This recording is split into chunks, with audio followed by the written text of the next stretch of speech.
आदाब, नमस्कार, good evening, सत श्री अकाल। एक बार फिर आप तमाम लोगों का स्वागत है क्राइम कहानियां विद शम्स। आमतौर पर लोग पुलिस स्टेशन जाने से डरते हैं, ये आप और हम सब जानते हैं। क्यों डरते हैं मालूम नहीं, लेकिन डरते हैं। कहते हैं कि पुलिस वालों से जितना दूर रहो उतना अच्छा है। 3 बच्ची, 3 लड़की, जिसकी मां ही उसकी दुनिया थी, क्योंकि पिता से बचपन में ही अलगाव हो गया था और अब एक अकेली मां अपनी 3 बेटियों को पाल रही है, तीनों को पढ़ा रही है, एक अच्छा इंसान, एक कामयाब इंसान बनाना चाहती है और तीनों अपनी मां के उस सपने को पूरा करने के लिए बड़ी मेहनत से पढ़ाई कर रही हैं। मां एक स्कूल में, बोर्डिंग स्कूल में वार्डन है। एक रोज मां की मौत हो जाती है। पुलिस से लेकर अदालत तक सब ये कहते हैं कि ये कोई ऐसा केस नहीं है, ये मर्डर नहीं है, तुम्हारी मां ने खुद जान दे दी। लेकिन ये तीनों बेटियां कहती हैं कि मेरी मां किसी भी कीमत पर अपनी जान दे ही नहीं सकती, वो इतनी मजबूत है, इतनी ताकतवर है और उसकी पूरी दुनिया तो हम तीनों हैं और उसे पता है कि उसके अलावा इस दुनिया में हम तीनों का कोई और नहीं, तो हम तीनों को यूं छोड़कर वो कभी नहीं जा सकती। लेकिन सिस्टम कुछ और ही कहानी कह रहा था। पुलिस थाने से लेकर एसपी, एसएसपी, आईजी, डीआईजी, मतलब जितने सीनियर पुलिस अफसर हैं, आप सोचते जाइए उनके रैंक और नाम। हर एक के दरवाजे खटखटा लिए, हर एक ने लौटा दिया। फिर वो कोर्ट पहुंचती है। जिंदगी में जो लड़कियां कभी अदालत को देखा नहीं होगा, वो तीनों बहनें कोर्ट पहुंचती हैं। कोर्ट में जाकर फरियाद करती हैं कि मेरी मां ऐसे नहीं मर सकती, मेरी मां को मारा गया है, हमें इंसाफ दो। 4 साल तक लोअर कोर्ट इन 3 बेटियों को सिर्फ तारीख देता है, सिर्फ तारीख। एक दिन भी सुनवाई नहीं हुई इन बेटियों की, तारीख पे तारीख। और बिना सुनवाई के 4 साल बाद निचली अदालत, लोअर कोर्ट, एक दिन इस केस को क्लोज कर देती है, कहते हुए कि जो पुलिस ने कहा वही सही है, तुम्हारी मां की मौत में ऐसी कोई भी चीज नहीं है, कत्ल नहीं है, उसने खुद जान दी है। फिर भी बेटियां नहीं हारती। इसके बाद वो पटना हाईकोर्ट का रुख करती है। फिर वहां उनकी कानूनी लड़ाई जारी रहती है और फिर एक फैसला आता है और ये एक फैसला ये बताता है कि अगर कोई ठान ले तो पूरे सिस्टम, पुलिस, कानून, अदालत, हर एक से लड़कर जीत सकता है। और इन 3 बेटियों के जज्बे ने यह कर दिखाया। पूरे समाज को प्रेरणा देने वाली ये कहानी बिहार के बेगूसराय की है। बेगूसराय में एक स्कूल है, उस स्कूल का नाम है कस्तूरबा गांधी आवासीय विद्यालय। यहां सिर्फ लड़कियां पढ़ती हैं और सभी वहीं हॉस्टल में रहती हैं, क्योंकि ये बोर्डिंग स्कूल है। और इसी स्कूल की वार्डन थी रिंकू कुमारी। वहीं स्कूल के पास उनका घर पे 3 बेटियां, एक तेजस्वनी, एक चेतना और सबसे छोटी लूसी। क्योंकि मां खुद एक स्कूल में वार्डन थी, चाहती थी कि उनकी तीनों बेटियां खूब पढ़े लिखे और कामयाब हो, इसलिए वो तीनों बेटियों की पढ़ाई पर बहुत ध्यान देती। बेटियां पढ़ भी रही थी। तभी एक मनहूस तारीख आती है, 4 अप्रैल 2021। रिंकू कुमारी उसी स्कूल में थी। दोपहर के करीब 1 बजे थे। अचानक रिंकू कुमारी की बेटी, बड़ी बेटी तेजस्विनी के पास एक फोन आता है कि तुम्हारी मां ने जान दे दी स्कूल में। बदहवास तीनों बहनें स्कूल भागती हैं। जब भागती हैं तब वहां जाकर देखते हैं कि एक क्लासरूम में उनकी मां की लाश जमीन पर पड़ी है। पुलिस वाले पहुंच चुके हैं, गले में फंदा। स्कूल के गार्ड ने ही लाश उतारी। लेकिन लाश की जो हालत थी उसे देखकर पहली नजर में तीनों बहनों को लगता है कि नहीं, मामला कुछ और है। जो पहली चीज उन्होंने सुनी कि मां ने अपनी जान दे दी, ये उनके गले से बात उतरी ही नहीं, इसलिए कि उन्हें पता था कि उनकी मां उनके लिए क्या कुछ कर रही है। और उन्हें यह भी पता था कि अगर मां का साया सा उठ गया तो तीनों बेटियां पूरी तरह यतीम हो जाएंगी, क्योंकि बाप पहले से ही परिवार से अलग, और मां भी अगर दुनिया में चली जाए, तीनों बेटियों को बेसहारा छोड़कर ये मुमकिन नहीं है। इन तीनों का इतना भरोसा था कि हमारी मां हमें छोड़कर मर नहीं सकती, गड़बड़ है। पर पुलिस वालों ने कहा कि तुम्हारे सामने ये देखो, फंदा है, गले में फंदा था। लेकिन लाश उतारी जा चुकी थी। बेटियां फिर भी नहीं मानती। इसके बाद पुलिस वाले अपना काम करते हैं, लाश को भेज देते हैं पोस्टमार्टम के लिए। कमाल ये कि उस वक्त फॉरेंसिक टीम को भी नहीं बुलाया जाता। ये 2021 की बात कर रहा हूँ, तब कोरोना था और कोरोना की वजह से एक तरह से सारे स्कूल कॉलेज तो बंद ही थे, तो इस स्कूल में भी छुट्टी थी, बच्चे आ नहीं रहे थे, 2 गज की दूरी और वो सारी चीजें थी। उस वक्त फॉरेंसिक टीम ऐसे केस में पहुंची ही नहीं। पोस्टमार्टम हुआ, पोस्टमार्टम में क्या लिखा गया कि ये हैंगिंग का केस, मरने की वजह क्या मालूम नहीं, फॉरेंसिक एक्सपर्ट है नहीं, बता नहीं सकते। अब किसी भी एक आम थोड़ी बहुत जो फॉरेंसिक साइंस जानता उससे पूछिए कि एक इंसान जिसे मार कर लटकाया जाए और एक इंसान जिसे लटका कर मारा जाए, दोनों में फर्क होता है। बड़े बड़े जो फॉरेंसिक एक्सपर्ट्स हैं, बहुत बड़े भी नहीं, जो पढ़ाई कर रहे हैं, वो ऐसी डेड बॉडी को देखकर नंगी आंखों से बता देंगे कि ये मामला क्या है। क्योंकि एक आदमी जो खुद से टंगता है और उसके बाद फंदे से झूल कर उसकी मौत होती है, उसके निशान से लेकर बाकी चीजें अलग होती हैं। और एक जिसे किसी गला घोंट कर मारा जाए फिर फंदे पर टांगा जाए, उसकी निशान, उसकी बाकी सारी चीजें अलग होती हैं। क्योंकि एंटीमोर्टम और पोस्टमार्टम दोनों में फर्क होता है। एंटीमोर्टम मीन्स मरने से पहले के जख्म और पोस्टमार्टम मीन मौत के बाद के जख्म। दोनों के रंग, खून के निशान, गले के निशान सब चुगली खा जाते हैं। मतलब एक कोई भी नया नया भी फॉरेंसिक एक्सपर्ट पहुंच जाता, लाश देखकर बता देता मामला क्या है, लेकिन यहां तो फॉरेंसिक टीम ही नहीं पहुंची। अब पोस्टमार्टम रिपोर्ट के हवाले से जो लोकल पुलिस है, जो थानेदार साहब हैं, तीनों बेटियों से कहते हैं कि देखो खामोश हो जाओ, मैं जो कह रहा हूं साइन कर दो, तुम्हारी मां ने खुद जान दी है, इसमें कोई फॉल प्ले नहीं है। पर बेटियां मानने को तैयार नहीं। उन्होंने अपने तरीके से छानबीन सारी शुरू की। जो पहली चीज शक पैदा कर रहा, मतलब एक कोई भी ठीक ठाक थाना और पुलिस वाला हो, वहीं से वो पकड़ लेता केस को। इस स्कूल के सीसीटीवी कैमरे सारे चालू हैं, लेकिन 4 अप्रैल को सुबह जिस वक्त रिंकू कुमारी इस स्कूल के अंदर दाखिल होती हैं, तब भी कैमरा चालू है, वो जाते हुए दिखाई दे रही है। लेकिन उसके बाद अचानक कैमरा खराब हो जाता है और फिर दोपहर 1 बजे वही सीसीटीवी कैमरा अपने आप ठीक भी हो जाता है। सुबह से लेकर दोपहर 1 बजे तक अगले 6-7 घंटे कैमरा अपने आप सीसीटीवी का खराब हुआ और अपने आप ठीक हो गया। किसी भी ऐसे केस में डाउट पैदा करने के लिए काफी है। लेकिन लोकल पुलिस ने कहा ये सब करने की क्या जरूरत, उन्होंने ये भी नहीं किया। इस दौरान में पुलिस वाले रटते रहे, बेटियां थाने के चक्कर काटती रहीं, उन्हें लगा थाने वाला मिला हुआ है। वो आरोपी का नाम भी बता रही और क्यों मार सकता है ये भी बता रही, पर पुलिस वालों ने कहा नहीं, तुम लोगों की गलतफहमी है। उससे दौड़ाते रहे, भगाते रहे, थाने आते रहे, ये तीनों बेटियां जाती रहीं। फिर उन्हें लगा कि नहीं, इस डर से कोई उम्मीद नहीं है इंसाफ की। किसी ने कहा बड़े बाबू के पास जाओ, बड़े पुलिस अफसर के पास जाओ। फिर वो इलाके के एसपी, एसएसपी, आईजी, डीआईजी, जितने नाम, चूंकि पढ़ी लिखी बच्चियां, ढूंढ ढूंढ कर, पता निकाल निकाल कर उनके दफ्तर गई, कागज के अंबार तैयार करती जा रही हैं। जो इन्हें मिला, पोस्टमार्टम रिपोर्ट, जो एफआईआर की कॉपी, सारी चीजें ले लेकर धक्के खा रही।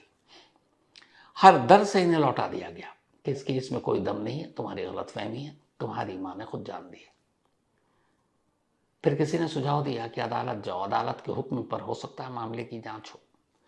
अब ये लोअर हाई कोर्ट पहुंचती है 2021 में, जिस साल कत्ल हुआ उसी के कुछ महीने बाद बेगूसराय के लोअर कोर्ट में ये अर्जी देती है कि मेरी मां की मौत की सही जांच कराई जाए, इसके लिए अलग से पुलिस टीम बनाई जाए। अर्जी दाखिल हो गई, लेकिन अगले 4 सालों तक लोअर कोर्ट सिर्फ तारीख देता है, एक भी सुनवाई नहीं। उस सुनवाई में तीनों कभी ये बेटी हिस्सा भी नहीं ले पाई। 21 से 25 आ गया, 2025 में अचानक एक रोज इन बच्चियों को पता भी नहीं है, लोअर कोर्ट कहता है कि ये केस क्लोज, इसमें कुछ नहीं कर सकते। मतलब जो पुलिस ने कहा कि ये मर्डर का मामला नहीं है, खुद ही जानती है, वही है, केस क्लोज है, इसमें कोई जांच वांच की जरूरत नहीं है।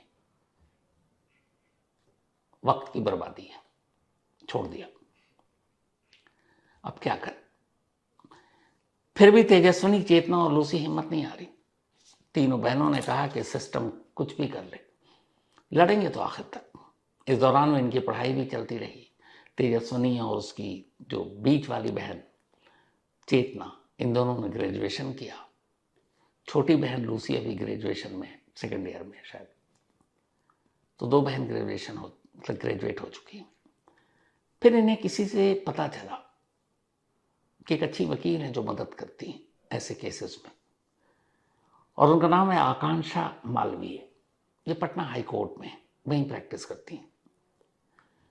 तीनों बहनों ने किसी तरह आकांक्षा मालवीय को कांटेक्ट किया और उन्हें अपनी पूरी कहानी बताई कि पिछले 5 सालों से कैसे वो दर दर भटक रही हैं, सिर्फ ये जानने के लिए कि उनकी मां की मौत की सच्चाई क्या है। लेकिन पुलिस तो छोड़िए, निचली अदालत ने भी मायूस कर दिया, दिल तोड़ दिया। तब आकांक्षा मालवीय ने कहा, ठीक है, मैं तुम्हारी इस लड़ाई में तुम्हारी साथी बनूंगी। उन्होंने हाईकोर्ट में अर्जी लगाई। हाईकोर्ट में सुनवाई हुई। सुनवाई होने के बाद इसी साल अप्रैल में हाईकोर्ट ने एक ऑर्डर दिया। हाईकोर्ट ने कहा कि मैं खुद एक आईपीएस का नाम लेता हूं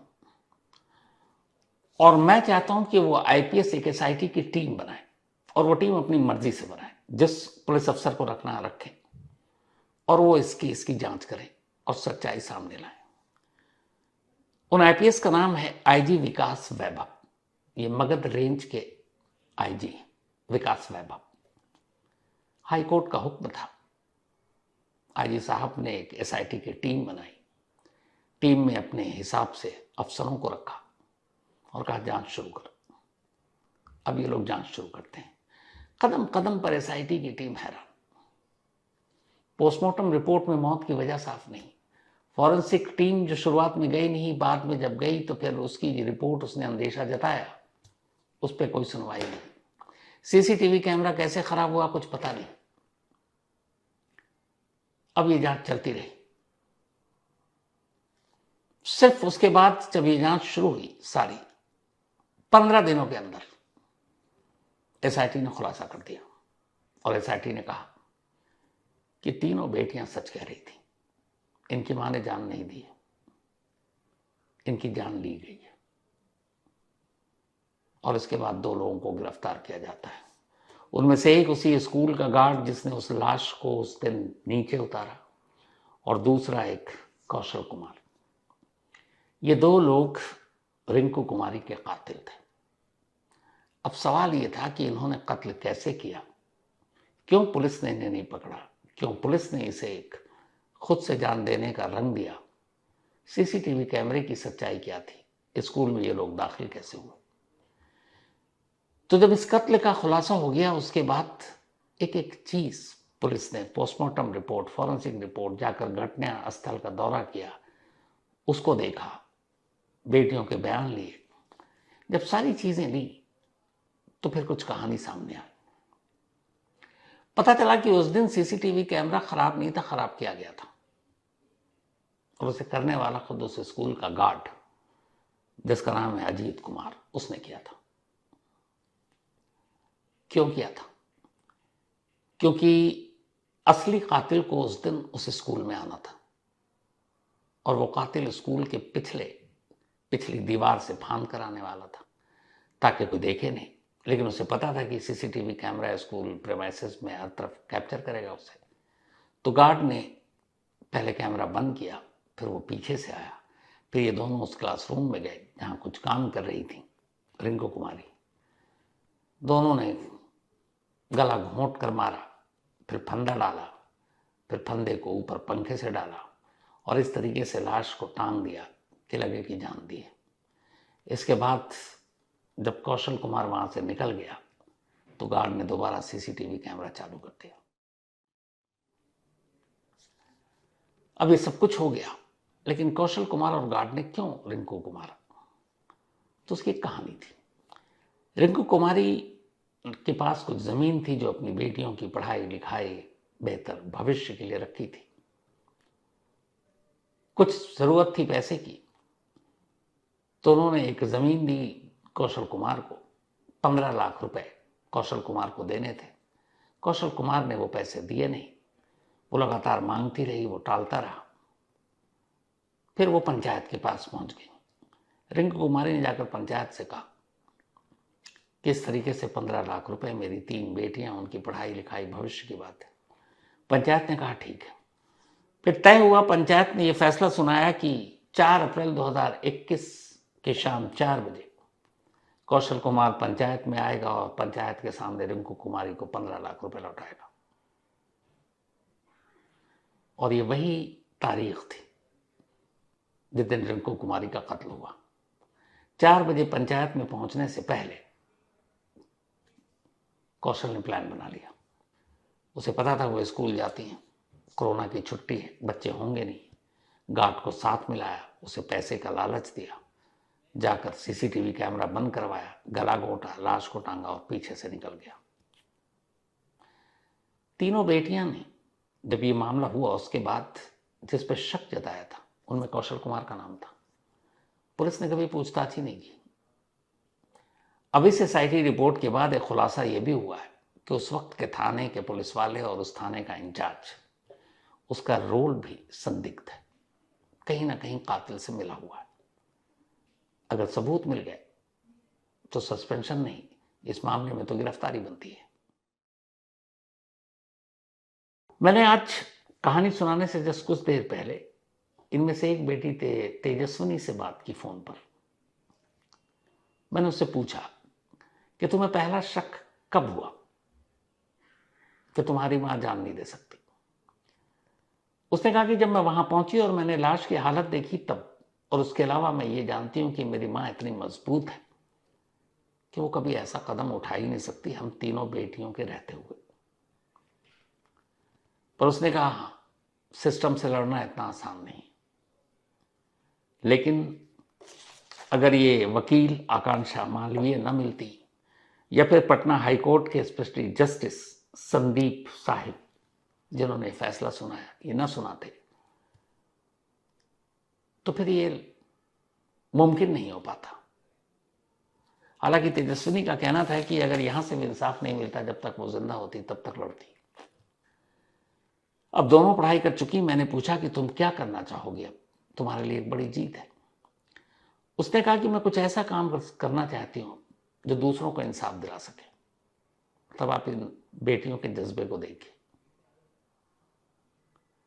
जो काम पुलिस ने नहीं किया, जो काम लोअर कोर्ट ने नहीं किया, जो फॉरेंसिक वालों ने नहीं किया, सिर्फ अपने जज्बे और हौसले से इस देश की 3 बेटियों ने कर दिखाया। जस्ट ग्रेजुएट हुई, पर इनकी लड़ाई एक तो मैंने अभी आपको वैसे ही सुनाई। 2021 से 2026 5 साल की अगर इनकी आप जद्दोजहद, जो हर रोज कोर्ट जाना, हर रोज अलग अलग पुलिस अफसर के दफ्तर जाना, मतलब अगर आप उसको गिनने बैठे ना तो फिर आपको सही तकलीफ का एहसास होगा। लेकिन इस पूरे केस की सबसे खूबसूरत 2 तस्वीरें थी। एक इन दोनों, खासतौर पर तेजस्विनी और चेतना की बातें, और दूसरी ये पहुंची उन्हीं आईजी साहब के पास, IG Vikas Vaibhav, thank you बोलने के लिए। कई बार पुलिस वालों के साथ ऐसी तस्वीरें देखकर हम जैसे जर्नलिस्ट भी अक्सर हम पुलिस की कमियां ही निकालते हैं, लेकिन ऐसे अफसर जिन्होंने बिन माँ बाप के 3 बेटियों को इस तरह इंसाफ दिलाया और वो पहुंचती हैं उन्हें थैंक यू बोलने के लिए, तो ऐसे पुलिस वालों पर भी गर्व होता है। और सारे पुलिस वाले अगर इसी ईमानदारी से काम करें तो फिर सोचे कि क्या होगा। तो मैं चाहता हूं कि इन दोनों बहनों की बातें सुनिए और फिर वो तस्वीर भी देखिए जो थैंक यू बोलने के लिए गई थी, और इन्हीं के साथ आपको छोड़कर जा रहा हूं। Thank you so much. बहुत जल्दी आप मदद की, जो मदद की उसके लिए थैंक यू सर। इसके लिए बहुत ज्यादा सहयोग है सर। 5 साल हम लोग किस तरह गुजारे हैं, जिंदगी किस तरह जिए हम लोग जानते हैं, और आप इतना जल्दी इस केस का खुलासा कर दिए, इसके लिए हम हमेशा आभारी हैं। मेरी मां का 15 लाख रुपए का कौशल कुमार से लेन देन चल रहा था। जमीन के लिए वो पैसा दी थी, लेकिन ना हम लोगों को जमीन मिला ना पैसे मिले। फिर मेरी माँ जिन जिन से पैसे लिए थे उन सब का जोर पड़ने लगा मेरी माँ पे। तो उन लोगों का क्या, फिर मेरी माँ ने कौशल कुमार को कहा कि मुझे मेरा जमीन दे दो या फिर मेरा पैसा लौटा दो। फिर 4/4/21 को पैसा देने का वादा किया था कौशल कुमार ने, और हम लोगों को 1 बजे के दोपहर 1 बजे के आसपास हम लोगों को सूचना आई कि आपकी माँ ने आत्महत्या कर ली। फिर हम लोग जब मम्मी के स्कूल पे पहुंचे, कस्तूरबा और आवासीय विद्यालय पहुंचे तो वहां पे देखे मेरी माँ का शव फर्श पे लिटाया हुआ है।